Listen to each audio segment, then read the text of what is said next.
So guys यो म अहिले चाहिँ माउस लिएर आइसकेको छु। माउसमा गर्छु अब तपाईहरुलाई।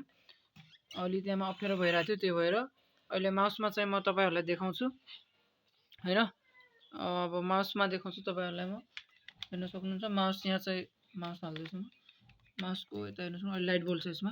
अहिले हेर्नुस्, लाइट पनि बलिसक्यो, यहाँ साउन्ड पनि आयो हेर्नुस्। दोस्रो नम्बरमा हाम्रो के थियो त्यही भएर हेर्न सक्नुहुन्छ। म रिफ्रेश हानिरहेको छु, रिफ्रेश हान्दै हो म त। म रिफ्रेश हान्दैछु गाइस। माउस यता हेर्न सक्नुहुन्छ, माउस चाहिँ मेरो हातमा छँदैछ, माउस मेरो हातमा छँदैछ र म रिफ्रेश हानिरहेको छु। अब म तपाईहरुलाई अब स्टेप बाइ स्टेप देखाउँछु ल। अब दोस्रो नम्बरमा हामीले हेरिसक्यौं। अब के रहेको छ अब नम्बर वाइज हेर्छौं है। अब हेर्नुस् त, नेभिगेटिङ कम्प्युटर सिस्टम, माउसको प्रोपर युज र टास्क बारमा एप्समा स्विच भनेको यही हो गाइस। माउसको प्रोपर युज, यो माउस छ नि त, यसलाई युज गर्न जानु पर्यो। यसमा तपाईको हात बसेकै हुनु पर्यो, फटाफट चलाउनु पर्यो गाइस। यो काँचो यस्तो फटाफट जता पनि लाउन सक्नु पर्यो तपाईहरुले। जुन एपलाई ओपन गर्नु सट्टै लग्यो, जस्तै कि डिस पीसीलाई ओपन गर्नु छ भने डिस पीसीमा गएर सट्टै अन गर्नु पर्यो। माउसमा हात बसेको हुनु पर्यो, जस्तै फटाफट चलाउन सक्नु पर्यो। यदि तपाई कम्पनीमा काम गर्दै हुनुहुन्छ भनेपछि तपाईले खोज्ने अवस्था नै सिर्जना हुनु भएन के तपाईहरुलाई। त्यही भएर तपाईहरु एक्टिभ भएर काम गर्नु होला, एक्टिभ भएर। म देखाउँछु तपाईहरुलाई यहाँ। म अहिले माउस यता हेर्नुस्, माउस यसको माथि पनि राखेर देखाउँछु, यतै राखेर देखाए। Refresh interface. अब टास्क बारमा जाम है। इन्टरफेस त भयो, माउसको युज त भइसक्यो। अब दोस्रो नम्बर के थियो, इन्टरफेस कसरी युज गर्ने, प्रोपर युज त गर्यो हामीले, कसरी आउँछ हामीलाई अब हैन, छिटो छिटो गर्न सक्नु पर्यो, त्यही हो माउसको युज प्रोपर। अब कुरा आउँछ टास्क बारमा एप्समा स्विच गर्ने, time, date, wifi, bluetooth, battery यी सम्पूर्ण। सुरुमा हामी गर्छौं अब के छ यहाँ, सुरुमा हुन्छ टास्क बार। टास्क बार भन्नाले मेरो हिसाबले त यही नै रहेको छ टास्क बार, यसलाई भन्छन् सायद टास्क बार। यो सर्च बार हो यो हैन, अहिले देखाउँछु। यो हो टास्क बार, अहिले भन्छु ल। यहाँ लेखेर आउँछ, यो माइक्रोसफ्ट एज हो, यसलाई भन्छन् सायद, अहिले यहाँ लेखेर आउँछ आफै। क्यामेरा ब्लर हान्दा छ अहिले। यो हो सायद, हेर्नु यो स्टार्ट बटन, यसलाई टास्क बार भन्छन् सायद। कमेन्ट गर्नु होला, मलाई त्यति साह्रो म बिर्सिसकेको छु के भन्छन् यसलाई। टास्क यसलाई नै हो सायद टास्क बार भन्ने हैन। मैले कुनै अब रिसर्च गरेर युट्युबमा भिडियोज हेरेर बनाइरहेको छैन। म र्यान्डमली मलाई जुन नलेज छ मसँग त्यही नै गरिरहेको छु। त्यही भएर मलाई त्यति साह्रो ज्ञान पनि नलेज पनि छैन। सँगसँगै तपाई पनि गर्नुस्, म पनि गर्नुस् भनेर मैले भिडियो स्टार्ट गरेँ, युट्युब च्यानलको जर्नी।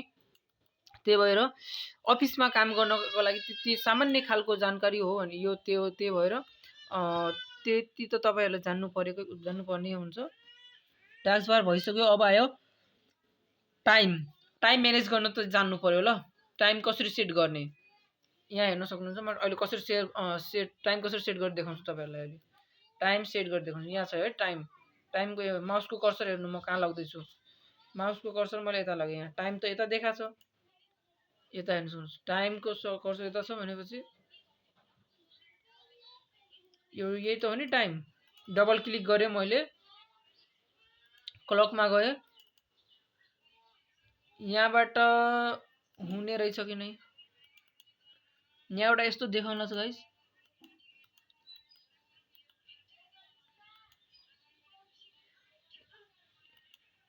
यो चाहिँ मैले बुझेन, त्यही भएर म तपाईलाई यताबाट देखाउँछु, सेटिङबाट देखाउँछु। टाइम, डेट एन्ड टाइम भनेको यताबाट देखाउँछु ल। त्यहाँ मलाई त्यति साह्रो थाहा भएन। यहाँ सेटिङमा जानु होला, सेटिङ ओपन भइसकेको छ। त्यसपछि तपाईहरुलाई जानु होला टाइम, सर्च खोज्नुस्।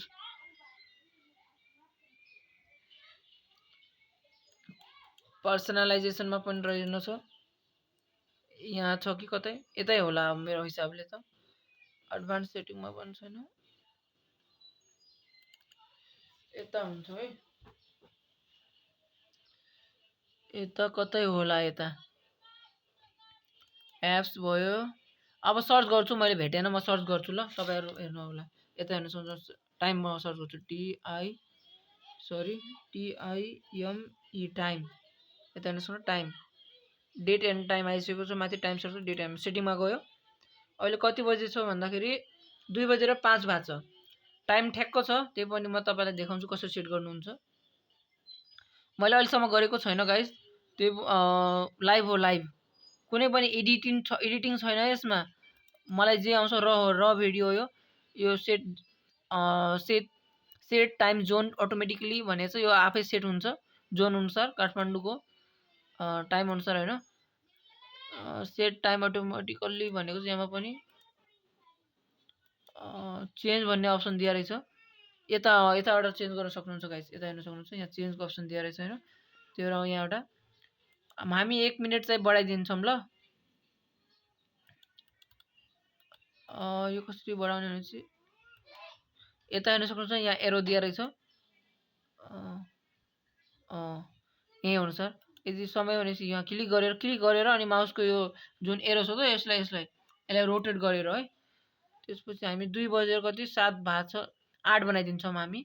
अहिले हेर्नुहोस् चेन्ज हुन्छ, यता हेर्न सक्नुहुन्छ चेन्ज भइसक्यो। अहिले चेन्ज गर्नु छ, अब चेन्ज हुन्छ। अहिले चेन्ज भएन कि क्या हो? अब चेन्ज हुन्छ, उता हेर्न सक्नुहुन्छ, अब हुन्छ सायद।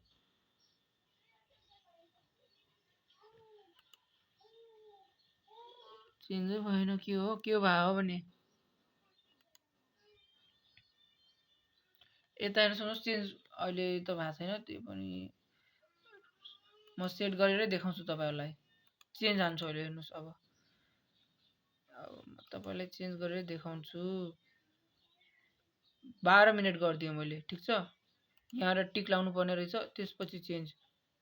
अब हेर्न सक्नुहुन्छ 13 मिनट, 7 मिनट थियो, मैले 13 मिनट बनाइसकेँ। यहाँबाट चेन्ज गर्न सिकेँ मैले।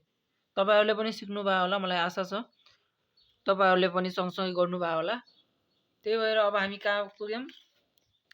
टाइम भयो, डेट भयो, त्यसपछि डेट भयो, टाइम डेट पनि चेन्ज हानौँ। डेट पनि चेन्ज हानौँ है। फेब्रुअरी कति छ यो? 26 छ, 27 गरेर 2027 गरिदिन्छु। अब टिक लगाइदियो है, गल्ती हान्दैछु म, केही छैन, बुझ्नलाई मात्रै हो। त्यही हो।